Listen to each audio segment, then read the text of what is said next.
kitabu de babu 13 dambugal babu 14 dambugal sappo ena bangal fi sunani ratiba hino yewta en fi sunnaji jokkondirdi di ma'al fara'idi wondude julde farilla den. Ilamu ande ayyuhal ikhwani kono yo musibbe an julbe jentibe tafsir Abdullah kala anna sunan ar-ratiba wonde no dido sunnaji jokkondirdi e julde farilla den iyata akkadu hino tentina fi'luha gollugol de mojja wa yukrahu hino anya tarkuha accugolde wa man dawa matode na kala dumido ala tarkiha e do accugolde sakatat yanay fukkoto adalatuhu nun dal makkongal awale goy nun dal makkongal bonay inda ba'dul a'imma nokku kayoga e jomirabe gande bembe considere mo hande kadi nawade nundudo wa athima desa hande kadi o heboya bakka to bi sababi dhalika sabu dum don li anna al mudawama tasabunu duma gongol ala tarkiha e do accugol je kanje sunanu ratibaje den tadullu hino tindina ala du'afi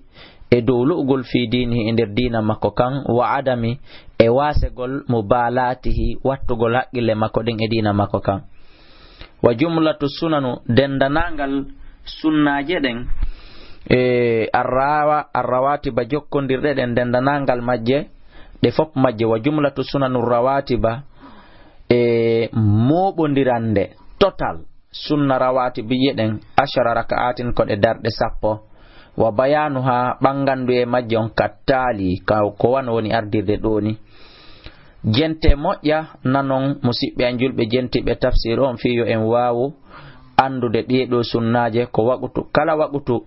mo en nanal fi mun do ande ara shar'inaka sunna julde ko jokki mo kanko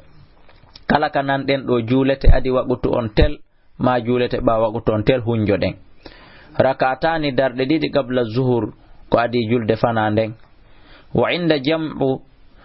min al ulama'i e jungo dental gono mola nangal immorde jomirabe gande ben hibe jabi wona darde didi 4 rakatin wo ko darde nay julete qabla zuhuri ko adi fana siko riwaya mo darde didi yaruden haray darde sunanu rawatibi den fo ko de sappo de wonata si tay woni ko ka jomirabe gande dudube ben yari don be inni ko darde nay adi fana haray don ko sappo e didi yaltoyta fo e mun hino senli fa alayhi hino fawimo takunu nde o latoto fa alayhi e hori dun don e hori tippude dun don ben wi'ube nayi adi fana fa alayhi hori dun haray hande kadi takunu latoto jumlatu sunanu rawatibi moɓondirande awale goy total sunnatu rawatibe jeden de wontay hande kadi 12 raka darde sappo e didi joni sen ƴetti ɗiɗi adi fana no selli sen ƴetti nayi adi fana no selli sen ƴetti ɗiɗi adi fana ko de sappo de wonata sen ƴetti nayi adi fana ko sappo e ɗiɗi ɗum ɗon kala ko ƴettuɗa akhihi no selli feƴƴen warakatan e darde ɗiɗi ba'da zuhri ɓawa fana on andije ka fana juulete adi fana sifana on juule sifana on juulama kadi juule warakatan e darde ɗiɗi ba'da al maghribi ɓawa futuro on andi en yi'ali fi alansara kañum ka no holli woni alansara kañum mara sunanu rawatibi qabla salati mara wa ba'da salati si allahumma si wona tun jomiraɓe gande goo hino inni ɗon kadi rakatani qabla al asri darɗe ɗiɗi kadi juulete adi alansara kono kanko Salihu ibn Fawzani kanko yurlitali fi alansara warakatan e darɗe ɗiɗi ba'da al-isha ɓawo geeƴe ɗo kadi no woodi wa adduɓe kadi darɗe ɗiɗi adi geeƴe warakatan e darɗe ɗiɗi qabla salatil fajri ko adi julde subaka nden ba'da tulu'il fajri ɓawo fajri on feerude ko ɗen ɗon innete rakatal fajri wa dalilu dalil ala hadhihi rawatibi e dow ɗeɗo julɗe jokkondirɗe e farillaji ɗin bi hada tafsilil madhkur e ko sabu nde ɗo sendidirande nde ɗo fensitande almadhkuru jantande fi muɗum huwa ko wonata nden fensitande jantande hadisi ibn umar ko yewtere abdullah ibn umar qala wi hafistu mi hunjike min rasulillah imordene la sallallahu alaihi wasallam 10 rak'atin darde sappo rak'atayn darde didi qabla zuhur wa rak'atayn darde didi ba'daha baawo fana wa rak'atayn darde didi ba'da al-maghrib fi baytihi haranon ka kasudu mabbe be julata de wa rak'atayn darde didi ba'da al-isha baawo geje tusur fi baytihi wa rak'atayn darde didi qabla subh ka adi subaka kanat lato sa'atun sa'iji kanat ɗiɗo sa'iji laatike sa'atun ko sa'iji la yadkhulu ala an-nabi natata e hore nelaɗo sallallahu alaihi wasallam fiha e nder ɗeɗo ahadun hay e goto haddasatni hino yewtilan hafsatu nene hafsa annahu no nelaɗo kana ɓe laatike ida addana al-mu'addin si salliji on noddini wa tala al-fajr fajri on feeri salla ɓe juulay rak'atayn darɗe ɗiɗi ka suudu am muttafaqun alayhi. وفي صحيح مسلم نارك إمام مسلم عن عائشة كجت إنين عائشة رضي الله عنها وأن كان لا تكن لا الله يصلي بجولين قبل الظهر كأدي فنا 4 دردنا في بيتي كسود أن ضع كدون وادي سبي دين دانان جوميرا بغاندé go hino yaari wonde ko nay adi fana ko sabu ko nene Aisha filliti do ثم يخرج رفت بيالتا فيصلي بالناس بجلنا يا يم بن فناون ثم يرجع رفت بروتي تو بيرتا الى بيتي كسودوا فيصلي بجولا دون كدي ركعتين دار ديدي كيو انفامو فيؤخذ يتام من هذا immorde o dalil do anna fi'ila ratiba wonde no gollitirgol de do sunanu rawatibi je fil bayti kasudu gollugol de gol kasudu bi mana julugol de gol kasudu afdal enele ko dum buri mojjude min fi'ili hadi gollugol de fil masjid ka julirde hidon andi dendanangal julde nafila gorko on ko juulade nden ka suudu buri marde baraji ndi juulande nden ka juulirde dendanangal sunna e julde farilla den kadi gorko on ko juulade nden ka juulirde buri marde baraji ndi juulande nden ka suudu amma sonnaji on kanko sunna wo farilla wo foppo mun ko juulade nden ka suudu buri marde baraji wadhalika dun do lima salaha lima salih ko sabu ɗi masahalaji wondi arde ɗo tatarattabu tawɗi hino jokkondiri ala dalika e dow muɗum min ha hino e majje ko waɗi si juulgol ngol naafila on ka suudu ko ɗum ɓuri moƴƴude albu'du woɗɗitagol neɗɗon anir riya e ga yingo wal ijabi e haawitare wal ikhfa'u e suuɗagol wali ikhfa'il amali e fi suuɗugol golle mum moƴƴere anin nasi ga yimɓe ɓen fi wota yimɓe ɓen andu on andi compte bancaire ma on jawdi ko marɗa ko nga compte bancaire ma on mot de passe ma on code ma on a jaɓata mi anda ɗum fiita mi andu ko jelu marɗa goto kala min haray hino hucco suuɗa hittina suuɗa biyenji mum ɗin e ɗimmoɓe muɗum ɓen no wodi soday be leydi e masalan darna ha gayna fewsi andina ɗimmojo muɗum on magorejo muɗum o donc awa haray ka golle moƴƴe ko ɗon non ɓurɗen handude e suuɗugol ko ɗon non ɓurɗen handude e adodirgol donc non no jeeya e nafoore yo ɗeɗo juule ka suudu woɗɗitagol neɗɗon e yingo min tun Abdoullahi Kala simi fali jemma ka suudu mami juuli nayi ka suudu an simi yehi fana on ka juulirde mami juuli nayi ɗiɗi e adi alansaran simi yehi ka juulirde hay goto e mon ala andude ɗum ɗo amma si mi yehi mi juuli ka juulirde jiɓete siko fi Allah mi warri ma siko fi yingo mi warri amma so tawi ka suudu ɗum ɗon haray pellet ko laɓɓinalngol Allah anniye on wa min ha ino e naforeji mum ɗin anna dalika no ɗum sababun ko sababu li tamamil khushu'i fi san timmugol yankinare neɗɗon wal ikhlas e laɓɓinalngol Allah subhanahu wa ta'ala dewal ngal wa minha no muɗum naforeji ko innira ko yontigi juulu nafilaje ɗen ka suudu imaratul bayti wurnutugol suudu ndun kadi bi dhikrillahi sabu jantagol inde Allah nden was salati e juulugol allati nden julde nde andanɗa hoorema bi sababu ya ko sabu mayre tanzulu rahma woni ko sabu mo woni ko yurmede nden jipporta ala ahlil bayti e dow yimɓe suudu hoɗuɓe ɗon ɓen wa yubta'adu woɗɗintine anhu e gaay suudu ndun shaytane sabu ko juula nder ton kon wagado gal alayhi salatu wassalam seede gomɗine laaɗo maaki ij'alu waɗe min salatikum immorde julɗe mon ɗen fi buyutikum ka cuuɗi mon ko fanda noon ko julde naafilande nde wona farilla on wala taj'aluha watan wattu cuuɗi mun ɗin quburan qaburuji bimana berɗe suudu ndu juuletake o remo haray hindu wayo ka berɗe donc jonno waɗa farillaji ɗin ka juulirde nafilaji ɗin ka suudu kono noon mi waɗana on tan mbi kala juuluɗo masalan rakatayil fajiri on ka suudu si yehi ka juulirde habbi subaka ma juuluɗo nayije ɗen adi fana ma juuluɗo ɗiɗi adi alansara ma ɗiɗi adi geeƴe ɗiɗi adi alansarago e jantaka e nde deftere ɗo ko fi hon waɗi simi wolde ko par ce que hino e defte goo on faami ka donc si tawi o ɗo yehi ka juulirde o tawi leer on no heddi wano 2 minutes ma 5 minutes si tawi haaju makko yani e joɗogol ka juulirde habbo minitaje de tiɗɗi non la budda min tahiyatil masjid hara e feere o ala o juula e darɗe ɗiɗi hiwrode juulirde nden kono ɗen ɗon o fiɓay ko tahiyatul masjid wona yo fiɓu ko o ruƴƴu adi fana ma o ruƴƴu adi subaka ma o ruƴƴu adi geeƴe ko yo faamu ko ruƴƴete kon o ruƴƴino ɗum ɗon ka suudu kono nayo on tigi innu kadi fiɓay o ruƴƴino ka suudu o yahay ɗon o jooɗo paf ka leydi taw o waɗal tahiyatul masjid mi anda si on faami musidɓe julɓe wa akkada hino tintino hada rawatibi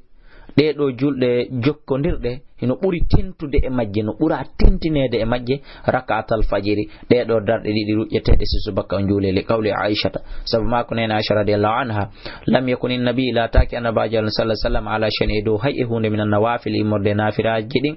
ashaddu ta'ahudan minhu ko ɓuri tiɗude wattugol yili e mum ƴewto fi muɗum ala rakatayil fajiri ha hewtetiɗe ɗo darɗe ɗiɗi juuleteɗe si subaka on juule muttafaqun alayh wa qala sallah sallam ne laɗo allah maki nokkugo koni yo rakatal fajiri ɗe darɗe ɗiɗi juuleteɗe si subaka on juule khairun min ad-dunya hiɗe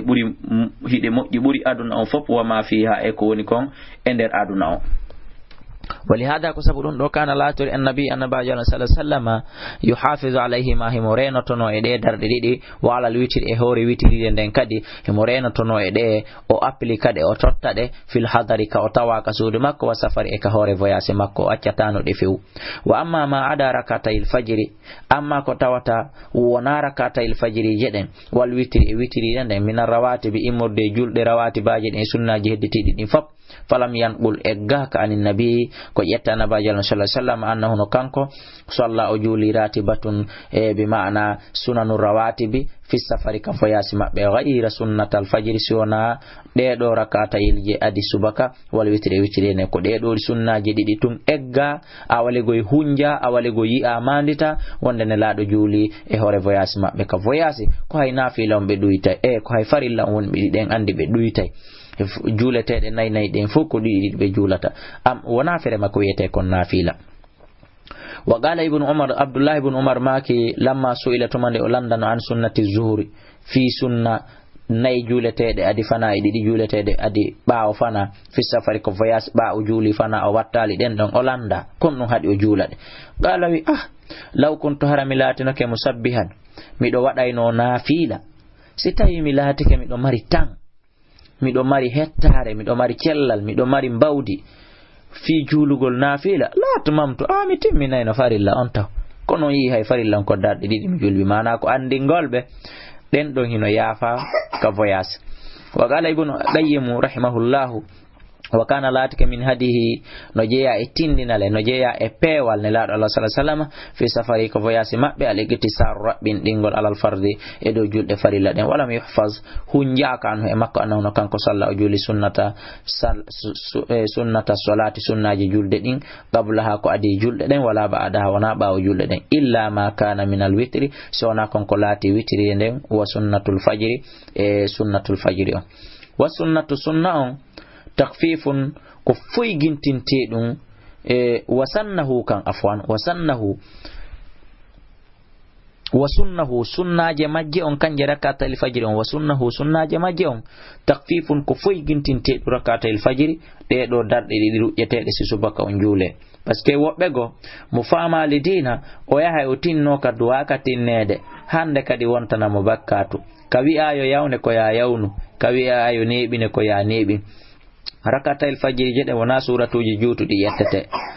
du'a ɗuɗɗintake ka sujudu ɗon ma ka ruku ɗon ɗum ɗon koko raɓɓinɗinte bi ma'ana lima fi soyen sabu ko ari kon ka bukhari ka muslim wa ghairi ma e deftego ko hinaɗe an aishata ko ƴettani en aisha radiallahu anha anna nabiyya wonde annabaji allah sallallahu alaihi wasallam kana o laatika yukhaffifu rak'atayn heɓe foygintinayno darɗe ɗiɗi allah tayni ɗen ɗiɗi e qabla salati subuhi adetiɗe julde subaka nden wa yaqra ɓe jangayno fi rakati lula ka darnde aranere min sunnatil fajiri immorde sunna fajiri on ba'da al fatihati ɓawa fatiha on feƴƴi heɓe jangayno ɗo qul ya ayyuhal kafirun الكافرون وفي الثانية كدان إمر باو فاتحة أن فئي إبه واتقول هو الله أحد أو يقرأ ما بجانغ في الأولى كدان أرنر منهما أمجي باو فاتحة أن فئي قولوا آمنا بالله وما أنزل إلينا دون سورة بقرة آية تيمدر چپانتت إجيغو ويقرأ بجانغ إنو في ركعة الثانية كدان إمر ولي أهل الكتاب تعالوا إلى كلمة سواء بيننا دون سورة آل إمران آية جابان إجيغو إني وكذلك كونني يقرأ بجانغين في ركعتين إدار بعد المغرب جولة تنباو فترو كدي توزر يتنباو فترو بجانغين دون كدي باو فاتحة بالكافرين والإخلاص سورة كافرون سورة قل هو الله لما روى سبق في البيهقي والترمذي وغيرهما يكوهنا بكمبه أن ابن مسعود كيت عبد الله بن مسعود قال أو ماكي ما أحصى ممي مفتالي ما سمعتكم مننكم من رسول الله إمردين الله صلى الله عليه وسلم يقرأه بجانغ في الركعتين دار دي بعد المغرب باو فترو وفي الركعتين دار قبل الفجر باو فجر قل يا أيها الكافرون وقل هو الله أحد وإذا فاتك سيبر دريما سيفجريما لغوي كبولار مئة شيء قد من هذه السنن الرواتب إديدو سنة الرواتب فإنه هريد يسن لك هنا سنن نما قداؤه يبقل ونافر الله يا يبقل كنك سنة يا يبقل فيهن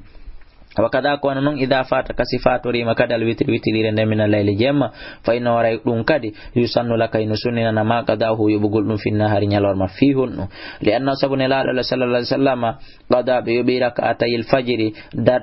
يتنس سبك جول مع الفجر وندو دي سبك أنفب حين نام عنهما تمان بدان نو بويتر كان جديد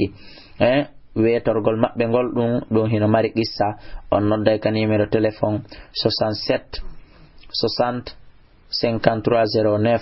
68 même numéro 60 même numéro 63 même numéro wa qadar rak'atayn be yobi kadi darde didi Allah tayni den ba'da zuhri julatede baawa fana be ronkide julude don ha alansara heewi jula be yilti be yoboyde ba'dal asri baaw alansara on julama hina shaghala anhuma tumande o soholinno o maapi mi mana ga e majji ha o ronkide julude o yobitide bawti dum hande kadi sabu ko nela do yobiti ko rak'atayil fajiri baawo feƴƴi be yobiti de da darde didi juletede baawo fana baawo feƴƴi sabu ko wadi kombe yobiti de didi way qasu hino be don albaqi ko hedditi ko min rawatibi e julde rawatibi hedditi den fi mashru'iyyati isar inegol qada'ihi yobegol majje ida fata side futike ala ma fihi nas e do kon ko woni e der mudum iyal bi mana dum daadi dalil yobegol di daadi di woni dalil yobegol hedditi din hollisi be akkuno goddum e diida kadi harna dum no be yobayno dum kadi wa qala sallallahu alaihi wasallam nela maaki kono no yobugol dum en wi alde ko farilla hay fewndo ka sunna on fewndi julede don mo tewke pas julal taw amara bakkatu na ferema stay woni feƴƴi nela maaki man nama kala dani do anil witri ha awronki wadde witri on aw nasiya o ma o yejjiti witri on falu salli yo julu witri on ida asbasi weti aw dakara maso yejjutu lernde o anditi o rawahu tirmidhi wa abu dauda wa yaqdal witri o yoba witri on kadima shafi'i wondude shafi'i mudun de لما في صحيح لما في صحيح سبقون كون كسائل البخاري أن عائشة كوجتاني عشرة رضي الله عنها كان النبي وندلات كان باجل صلى الله عليه وسلم إذا من أو سيسك كبه من قيام الليل إمر دي درجل جيم مجولة نوم دوينغل أو وجه ما موسي دي ما رنكره صلى بجولة من النهار إمر دي نيالور مثين تا 10 ركعة در سابوي دي بمعنى دونكو يبتغل دي جيم ماجي عندي دون ناوي تريرين دي نتم بوات أيها المسلم كايو مسيد دان جلو musidda gorko ma dum bandirawo an foti won wawda won do jentade o tafsir mi tori kema hafizu reno ala hadhihi sunani rawatibi ede do sunnaje jokkutude farillaji din li anna fi dhalika sabuni erena golde gollitirade egitida on yentingol bin nabi annabi sallallahu alaihi wasallam faqad qala Allah ta'ala gum ila Allah no dalka Qur'an laqad kana lakum gum ila tanikum fi rasulillahi uswatun hasanatun yentina labangal liman kana yarjullaha kala tawdunu tijji Allah wal yawmal akhir wa dhakara Allah kathira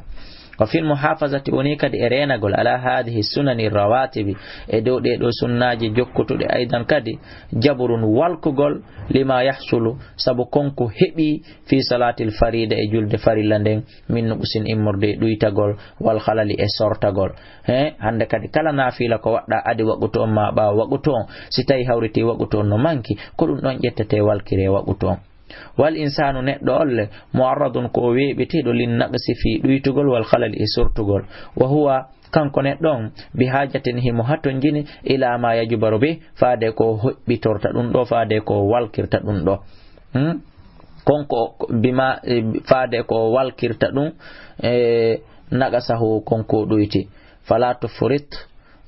wata a welsindo ko ayo musidɗo an bi hadihi rawatibi e juulugol ɗe ɗo sunna rawatibije ayyuhal muslimu kayo julɗo fa innaha no ɗe min ziyadatil khayri ko jeyaɗe e ɓeyda e ɗi moƴƴere nde masalan sa juuli nayi adi fana e juuli ɗiɗi ɓawa fana si hawriti fana on moƴƴi ɗe ɗo jeego ko ɓeydotoɗo e hewre fana si fana on moƴƴano ɗe ɗo jeego ko moƴƴintinayɗe fana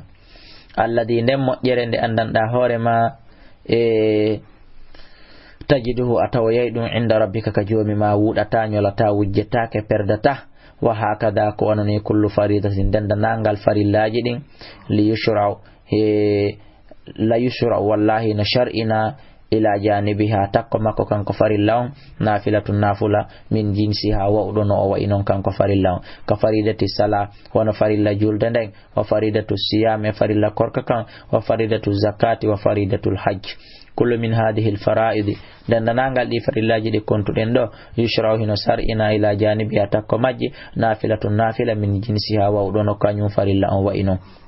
tajabburan ka walkugol ka uddugol naqsu ha ko ɗuyti kon e muɗum wa taslahu e ka moƴƴingol halala ha ko sorti ko e muɗum wa hada ɗum ɗo min fadlillahi wallahi ko jeeya ɗum e ɓural Allah ngal o waɗi ala ibadihi e dow jiyaɓe makko ɓen sina ɗum Allah ino wawno wiide tun yen juul yen horu balɗe 50 juulen waɓutuji 5 e nder ñallan ngal e hajjo e nde wotere e nder hitande e nder gurdan ɗan itten zakka nde wotere e nder hitande oron ka takkude sunna adimu ma ɓawa mum so tawi woni farilla boni yeebike timmali ma sellali few o nangoya jango inna ko be timma tawa noon alaka itte timma donc ko waɗi kon o takkani on sunna ɗon ɗum ko moƴƴere makko e hoore men haythu nawwa'a lahum at-ta'at nokko ka unnuni nani ɓe ɗiɗo e nafilaji li yarfa lahum ad-darajat fiyo ɓantanɓe darajaji maɓɓe ɗin waya huttu o fukka o itta anhum e maɓɓe al-khataya bakkatuji ɗin fa nas'alullah lana hiɗen toro Allah fi meɗen jami'an en dendangal at-tawfiqi hawrindinegol lima yuhibbuhu wa yardahu konko Allah o yiɗi o yarli sabuna goto na sabu wakkilare makko o fewirta ko yurmede Allah innahu Allah samiun ko nanowo du'a mujibun ko jabinowo du'a haray kala ko famini musidɓe julɓe jaɓe weltoron weltano ɗon Allah subhanahu wa ta'ala mi Abdullahi kala waɗa non mi du'a kala ko faminake ton ande wona gandal ɗuuɗi ko yiɗugol yo dina kan sakito hara ko mi woni sabu e yiɗugol musidɓe an julɓe wonɓe leyɗe no faala finade ala no finora wonɓe ka fulawa ka ngesa ka wuro no faala finade ala no finora